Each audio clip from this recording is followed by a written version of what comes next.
अच्छा ई गैर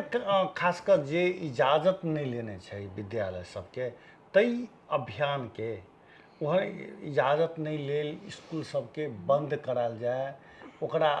केना सिस्टम में आनल जाए तई के लेल हम अपने बहुत आगा बढ़ल रही है आंदोलन चलेने रही जी नहीं हम अभी वही चीज पर अडिग छी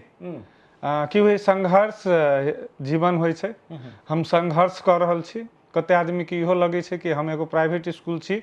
तो दोसर प्राइवेट स्कूल बंद भ जतै तै के लेल दीपक सब लागल छै ई कहीं नहीं होय छै कि होय छै एगो किराना दुकान जे रहै छै वही किराना दुकान आ वही के अजरा में पजरा में जे 5 गो किराना दुकान जे खुली छै तो उ किराना दुकान और बढ़िया ओकरा लेल बिजनेस अपॉर्चुनिटी और ज्यादा रहे छै अहाँ जहन क्वालिटी मेंटेन करबे तहन जरूर अहाँ के मार्केट रिस्पांस मिलबे करते वही हिसाब से हम सब जे अवैध विद्यालय वाला बात को तो हम अपने के कहबे करबे